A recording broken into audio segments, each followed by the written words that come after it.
ટેબલમાં જઈ સિલેક્ટમાં જઈને આપું કોલ, આવો ટાઈમ પાસ પણ કરવાની જગ્યા આપીએ. તમે તો આખું ટેબલ સિલેક્શન કરવું છે તો ટેબલમાં જઈ સિલેક્ટમાં જઈ ટેબલ, પછી તમે કહો રોનું સિલેક્શન કરવું છે તો રો પર મૂકી ટેબલમાં જઈ સિલેક્ટમાં જઈ અને રો. આવું કોઈ કરે નહીં, પણ એવું ના કરી શકે, તો શીખવાડવી તમે એવું ના થાય પાછું. તો ટેબલની અંદર સિલેક્ટ થઈ ગયું, મર્જ સેલ થઈ ગયું, સ્પ્લિટ સેલ્સ થઈ ગયું, સ્પ્લિટ ટેબલ થઈ ગયું. હવે ટેબલ ઓટો ફોર્મેટથી બાકી છે, બરાબર ને? હવે ધારો કે તમને જાતે ડિઝાઇનિંગ કરતા નથી આવડતું, તો તમારે કમ્પ્યુટરને કહેવું છે કે મને ટેબલ ડિઝાઇન કરી આપ. તો એવું કરવા માટેની વ્યવસ્થા લોકોએ ડિઝાઇન કરી આપ. તો અહીંયા ક્લિક મારો તો નીચેની ડિઝાઇન થઈ જાય. હવે જે ડિઝાઇન ઉપર મૂકી તમે કહો ઓકે અથવા એપ્લાય, તેવી ડિઝાઇનિંગ થઈ જશે. તો જ્યારે તમારે જાતે ડિઝાઇનિંગ ના કરવું હોય તો એ ડિઝાઇનિંગ કરવા માટેની વ્યવસ્થા તમને પ્રોવાઈડ કરી છે ટેબલ ઓટો ફોર્મેટ. બરાબર. પછી આગળ જાઓ તો ઓટો ફિટ જોઈ ગયા. હવે આવ્યું હેડિંગ રો રિપીટ આવ્યું. હવે હેડિંગ રો રિપીટનો મતલબ એવો છે કે તમે કોઈ ટેબલ બનાવેલું છે, એમાં સરસ મજાનું હેડિંગ બનાવેલું છે,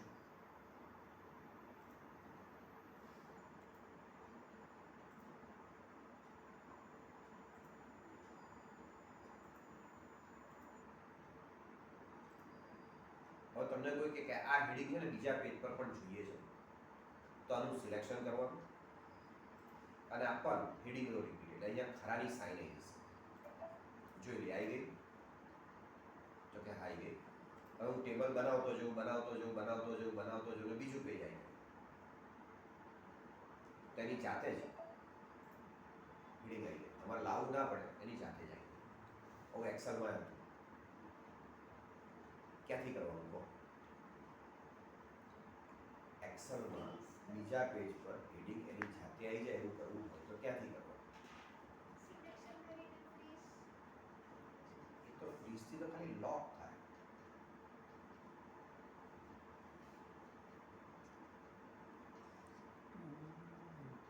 હવે કહો કે દિવાળીના મીઠાઈઓ કેવી રહી? તમે જે સમજાવતા આજ કે બધું ભૂલી જવાય, તમારે બહુ રિપીટેશનની જરૂર પડે. તો એ પેજ સેટઅપમાં એક્સેલની અંદર પેજ સેટઅપની અંદર સીટની અંદર અહીંયા રોઝ ટુ રિપીટેડ, આનાથી હેડિંગ રિપીટ. અને અહીં કર્સર રાખીને જેનું તમે સિલેક્શન કરો એટલું હેડિંગ જેટલા પણ પેજ તમે પ્રિન્ટ કરશો બધા પેજ પર આવી જશે. પણ એટલી સીટ લાંબી હોય તો નહીં વાંચો, સીટ લાંબી હોય તો પાછું ના આવે. અને આનો ફાયદો સમજવા જેવો છે આ જ છે કે ધારો કે હું વચ્ચેથી લાઈનો ડિલીટ મારી દઉં છું તો હેડિંગ ઉડી જાય છે બીજું. એટલે ટેબલ બીજા પેજ પર જાય તો જ હેડિંગ આવે, બાકી ના આવે. હવે તમે હાથથી બનાવ્યું હોય તો જે વચ્ચે લાઈન મૂકશો ને એટલે હેડિંગ નીચે આવી જાય. પછી વિચારે કરે સાહેબ તો હેડિંગ ઉપર આવી ગઈ, અરે વચ્ચેથી લાઈનો ડિલીટ કરે નીચેથી બધું પેજ ઉપર જ આવે ને, એમાં નવી વાત શું છે? તો તમારે તમારું સરસ રીતે કામ લેવું હોય મલ્ટિપલ પેજનું અને આ ના આવડતું હોય તો થાકી જશો. સહેજ કશું વધઘટ કરો, વધારો કંઈ ઊંધું 2 લાઈન ઉમેરશો તો અહીંથી હેડિંગ છે ને 2 લાઈન નીચે જતું રહેશે અને ઉપર 2 લાઈન આવશે પછી હેડિંગ આવશે. આ તો ગંદુ દેખાશે. તો આવી દશા થવી જોઈએ. જ્યારે આમાં કેવું થશે, એની જાતે જ ટોપ સાઈડ કરે એની જાતે, એટલે તમે જેવું બીજા પેજ પર જાઓ એટલે એની જાતે આવી પણ જાય અને એમાં લાઈનો ઉમેરો તો એ હેડિંગ નીચે કશું ના થાય. હવે બતાવો તમે શું કહેવા માંગો છો. ધારો કે અહીંયા મેં લખ્યા 21, અહીંયા ધારો કે 20, બરાબર, અથવા ઉપર છે. હવે તમે નવી રો ઉમેરશો, હવે એ રો ઉમેરું છું, 2 રો ઉમેરું છું, ટેબલ ઇન્સર્ટ રો બિલો, તો આ ખસી ગયું જોઈ લો, પણ હેડિંગ ખસ્યું. હવે તમે જાતે ટાઈપ કરો ને હેડિંગ ખસી જતું અને આ કોરી લાઈન છે ને એ ઉપર આવી જતી અને નેમ જે બીજી લાઈન પર આવી આવું. એવું ઊંધું ઉડાડ દઉં છું. ટેબલમાં ડિલીટ મારો તો પેલું ઉપર આવી ગયું હેડિંગ આવે તો મજાની વસ્તુ છે આ, પણ બહુ ઓછા લોકોને ધ્યાનમાં આવે છે કે આ શું છે. પછી આગળ જા તો ટેબલની અંદર કન્વર્ટ છે. કન્વર્ટનો મતલબ એવો છે કે મારી પાસે એક ટેબલ છે,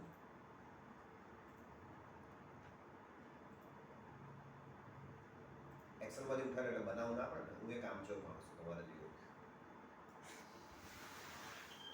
એટલે સીધું ઉઠાડીને બનાવવાની મહેનત બચી જાય.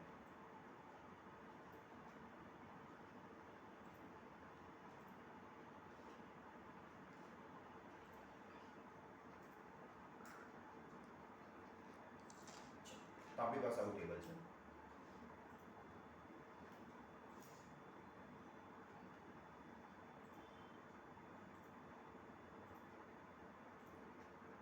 હવે મારે આ ટેબલને ટેબમાં કન્વર્ટ કરી દેવું છે. તો કરો સિલેક્શન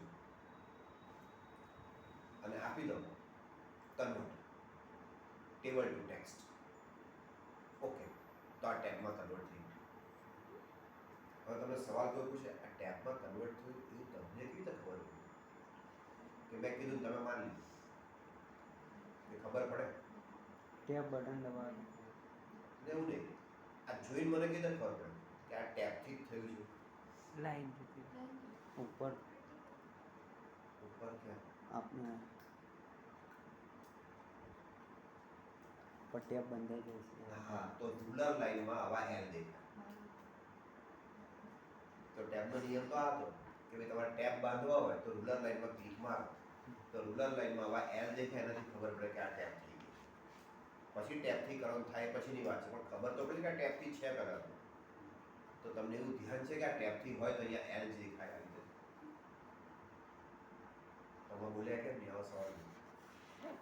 બરાબર, તો આનાથી ખબર પડે કે આ ટેબમાં થઈ ગયું. એવું ઊંધું કોઈ મને આવું ટેબથી બનાવીને આપ્યું હોય અને મને એવું કે ટેબલ બનાવી દો, તો ટેબની ટેબલમાં કન્વર્ઝન થાય, એવું પણ થાય. તો ટેબલમાં ગયો, કન્વર્ટમાં ગયો અને આપ્યું ટેક્સ્ટમાંથી ટેબલ બનાવી દો, તો બની ગયું. તો ઘણા લોકોને અડધું આવડતું હોય અને ખાલી બેઝિક જ શીખણ ટેબલ બનાવતા ના આવડતું, તેને કહે એક કામ કર તું મને ટેબથી બની જાય, પછી હું જોઈ લઈશ, ઉજવી લેવાય. તો તમે જો સારું જાણતા હોય તો રો મટીરિયલનું પણ સરસ મજાનું કામ તમે લઈ શકશો કે તું રોજ એવું બનાવીને બાકીનું ખોડ લઈશ, તું ચિંતા ના કરીશ, તો કહી શકો તમે. પણ તમારું ઠેકાણું ના હોય અથવા માસ્ટરી ના હોય તો તમારે એવું જ કહેવું કે આવું બી ડિટ્ટો બનાવી શકો, બનાવી તો મહેનત ના વધારતો ખોટી.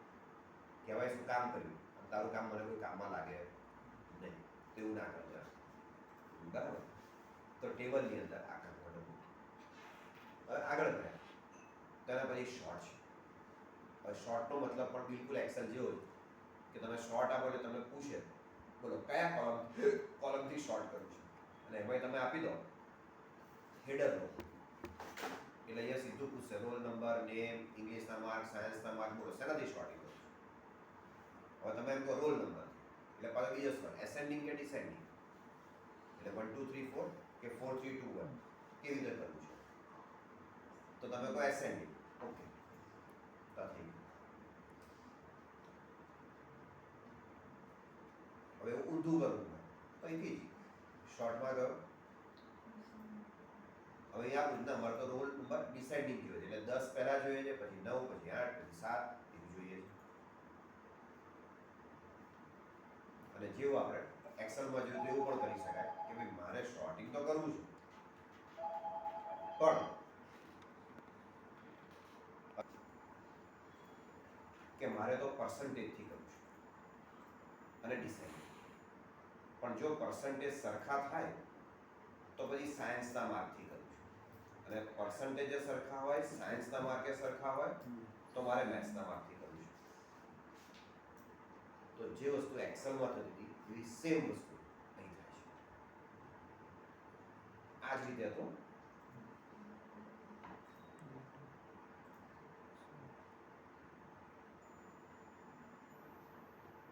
એમની ટાઇટલથી મળે બધું જ છે, જે માર્ક કર્યું હેડર રો, નો header row, ascending descending, then by, અને ડિઝાઇનિંગથી મળે બધું જ છે.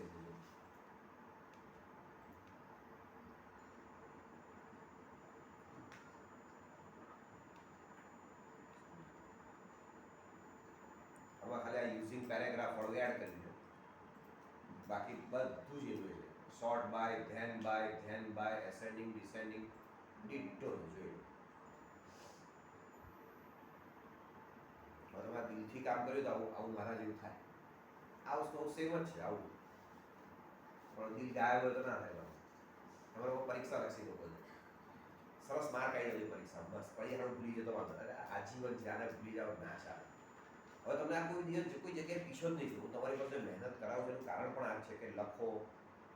આ તમને એવી રીતે કામ લાગશે કે તમે અવાક થઈ જશો કે હું આટલું જ કામ આવ્યું. સિવાય કે ઘેર બેસી રહો. સર મારે તો રોટલી બનાવવાની, રોટલી દાળ ભાત શાક આવડે એટલે બધું થઈ જાય તો અલગ વસ્તુ. પણ તમે જોબ કરવા ગયા ને તો આ બધી વસ્તુ તમને એવું યાદ આવશે કે આ ફટાફટ કામ થાય. એટલે એની નોટ બનાવવાનું કારણ એ દિવસે યાદ ના આવ્યું તો મજૂરી કરવી પડશે, બીજું કશું. તો ઘણા વાર એવું થાય પાછું શીખવવું પડે. હવે વિવાદ લોકોને મળી ના આવે કે સાહેબ સીસીસી પાસ થઈ ગયા છે, હવે આવું કામ છે તો નથી થતું, તો શીખવા આવો તો આવી જાઓ. આજ બેસવા આવવાના તમને બોલાય કાલથી. હવે કાલે જ તો સોમવાર હું નક્કી કરીને ગયા આવે તો ઠીક છે. અને હવે જોબ એટલે મીન્સ જોબ કરે જ છે, ફિઝિકલ ગવર્મેન્ટ જોબ છે, હવે કરે શું? એટલે લોકોની દશામાં જોઈને તમને એમ થાય કે હવે આ એની ઉંમરે વધારે ને શું થાય ખબર છે? અડધા દિવસ આવશે પછી રજા પડશે. એટલા હતા ભાઈ આવ્યા હતા એ પોલીસમાં હતા, 4 જ દિવસ આવ્યા અને ક્યારનું એડમિશન 1 મહિનાથી એડમિશન લીધું.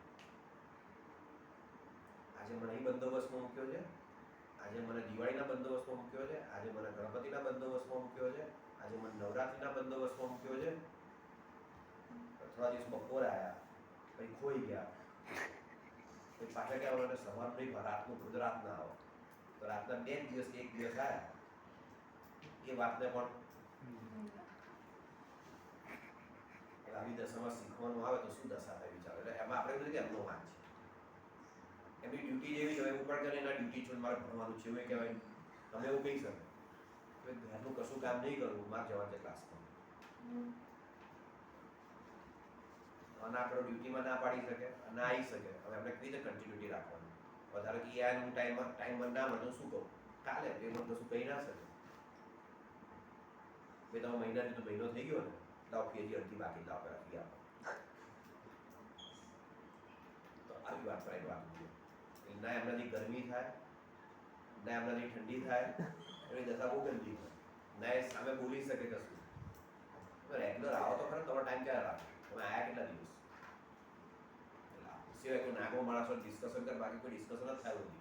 એ આઈને મારી સામે છે, એમની સામે છું આયા આજે કોઈ લેક્ચર આવે તો લેવાનું તો બેસો તો લઈએ ટકા એવું કેવું પડ્યું, કોઈ ઓપ્શન તો આવી મજા. એટલે આમ ઘણી વાર જો તો એટલું બધું ઘસી અમે ઘણી વાર શું કરીએ. અને તમને તમારી પાસે એટલો બધો ટાઈમ હોય ને તો તમે વિચારો કે નોટ બનાવવાની સાહેબ આટલું ઘણી થાકી ગયા છે.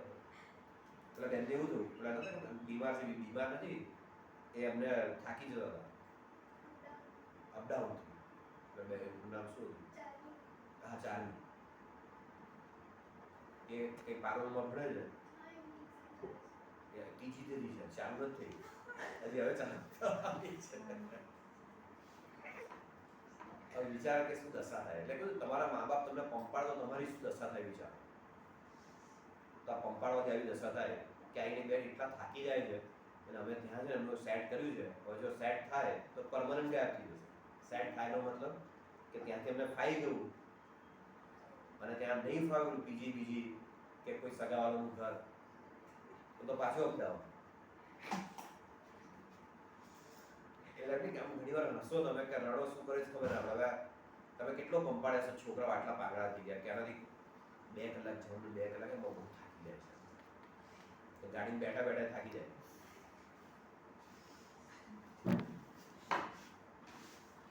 એટલે મજાની વાત છે. એટલે આપણે હું એમ કહું હું સવારે 9 વાગે 10 વાગે લાગતો હું વેકેશનમાં અને તો રાતના હસતો ભણાવતો અને તમે કશું ના કરો તો કેવું મગજ ફાટે. તો અમે ના થાકી જેવું કર્યા વિચાર આમ જ લાગે. એટલે કહું તમને સામે વાળું દુઃખ દેખાય કે ક્યારે તમને દુઃખ પડે તો જ દેખાય, બાકી ના દેખાય. હવે એમને દુઃખ પડે હવે એમને બધાના દુઃખ દેખાશે કે હા આવું પણ ના થાકી જવાય. તો આવી મજા તે ત્યાં બરોડા રોકાયા છે, એક્ઝામની તૈયારી કરે છે. એક્ઝામની તૈયારી પૂરી થઈ નથી તો 4 કલાક બગાડે એના કરતાં ત્યાં જશે બરોડાને, ત્યાંથી સીધા કોલેજ જાય. પરીક્ષા પતે પછી જોશે કે થાક્યા છે કે નથી તો આવશે. બાકી હવે સર્ટિફિકેટનું શું એવો ક્વેશ્ચન છે બાર.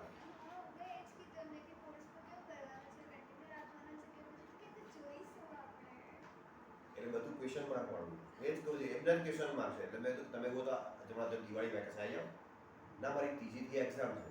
તો હજી ક્યાં ત્રીજી આવી? એટલે પહોંચી જ ના આવડે. એને એનું કારણ છે એક આમાં શું થયું છે તમને કહું. ખરેખર પહોંચી ના આવડે વાળેલો નથી, એમને ટપ્પો જ નહીં પડતો. કારણ કે પહેલાં એ 10માંથી ડિપ્લોમામાં ગયા એટલે એમને ના કમ્પ્યુટર જોયું હોય અને સીધી સી લેંગ્વેજ, HTML અને આવું બધું આવ્યું છે ને તો આમ હવા ટાઈટ થઈ જશે. IT કરે છે હવે, એક સાથે પ્રોગ્રામિંગ, થિયરી, ડિજિટલ્સ આવું બધું આવ્યું હોય અને બીજી બાજુ 4 કલાક જવાના અને પછી અહીંયા આવે તો ભણે ક્યારે? બીજું આવડે તો ભણે ને, ટપ્પો જ ના પડે તો. મેં ત્યારે પણ કીધું સી પહેલું પકડો. ના ના, હું મારી પાસે ટાઈમ હું અપડાઉન કરીશ ને તો પેલા MS OS પતાવી દઉં પછી સી તરત જ જોઈન કરવાનું છે. તો ત્યાંથી એન્યુઅલ એક્ઝામ આવી જશે કારણ કે ડિસેમ્બરમાં એન્યુઅલ એક્ઝામ આવે.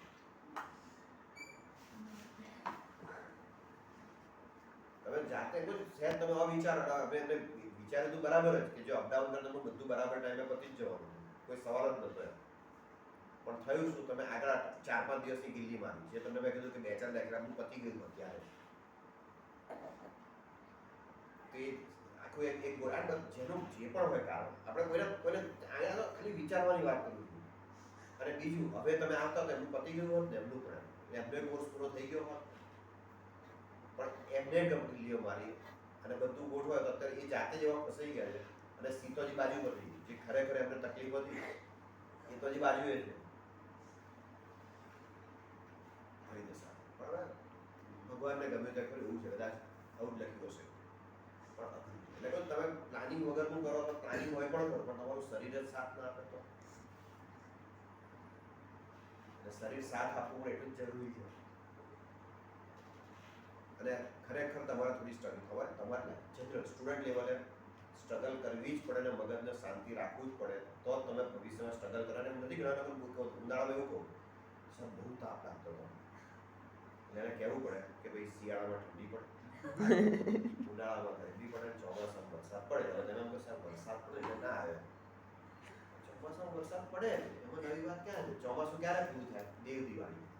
એ ચોમાસું ચાલુ જ છે ને વરસાદ પડે તો કશો વાંધો નથી. અત્યારે ચોમાસું જ છે બરાબર. તો ચોમાસું પતશે ક્યારે? કારતક પૂરો થશે પછી. તેમાં વરસાદ પર નહીં વાસલો તો રેનકોટ તો છે નહીં તો અલગ વસ્તુ.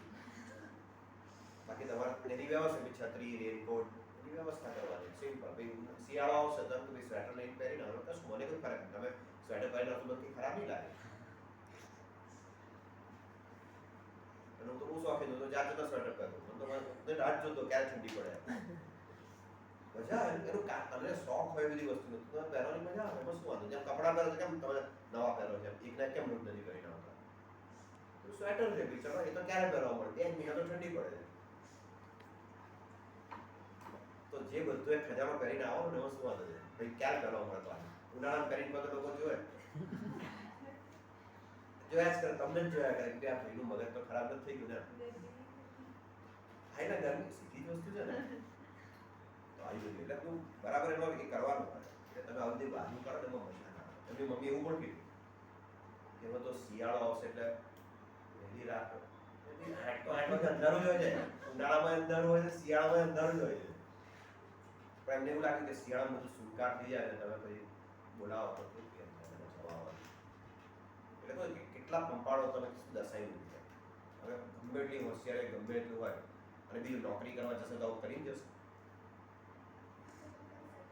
કમ્પલસરી જવા કે ત્યાં તમને ગરમી લાગશે એસી બેસાડશે તું બેસે ધંધો ના કરીશ તો પૈસા એમને આપીશ એમ કહેશો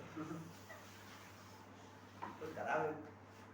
તો તમારી તૈયારી તમારું શરીર એકવાર ટીવાઈ ગયું પછી એને વાળવું ને એટલે તમને બીજા દુખાડે. કેટલા મંદિર નવા ફરવા પડે કે આ ભગવાન મારું સાંભળતા નથી તો બીજા ભગવાન પાસે જાય.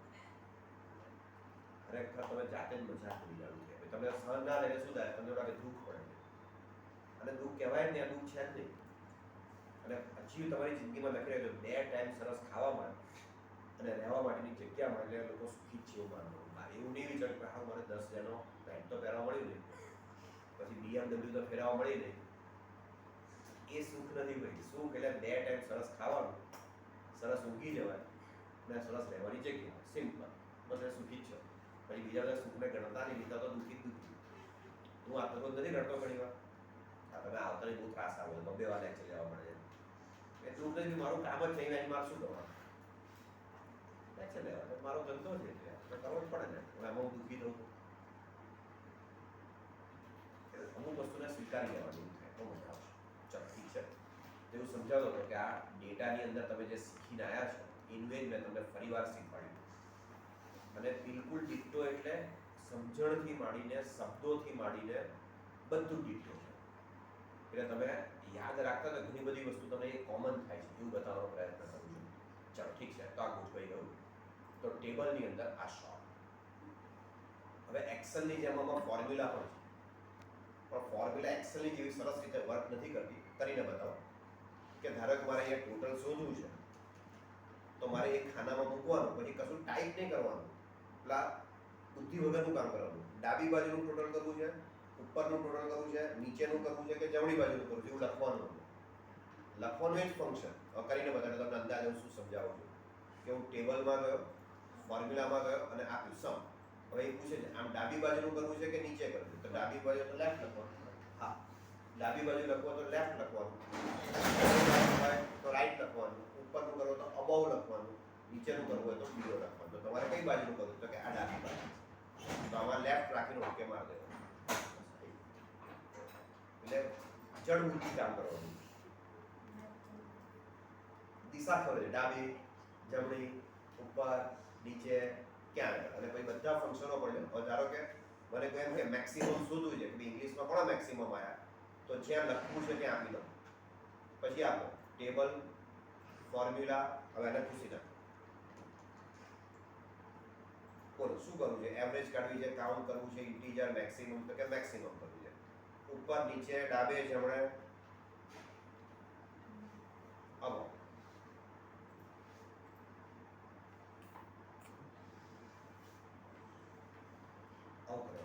અચ્છા, બીજું તમે જે એક્સેલમાં કરતા હતા એવું કરશો તોય ચાલશે અને એવી જરૂર પણ પડશે. ધારો કે મારે પર્સન્ટેજ શોધવાની. હવે જો હું સીધા પર્સન્ટેજ આપું ને કોઈ ડાબી બાજુ, તો આ ટોટલના પર્સન્ટેજ કાઢી નાખો તો બધું બફાઈ જાય. તો મારે આવી રીતે કરવું પડે કે ટેબલમાં ગયો, ફોર્મ્યુલામાં ગયો, આ ભૂસી નાખ્યું અને લખ્યું એવરેજ. હવે અહીંયા સેલ નંબર આવી રીતે ગણવાના. એ કોલમ, બી કોલમ, સી કોલમ. C2 થી શરૂ કરો તો ભાઈ C2 ક્યાં સુધી? તો કે C, D ને E.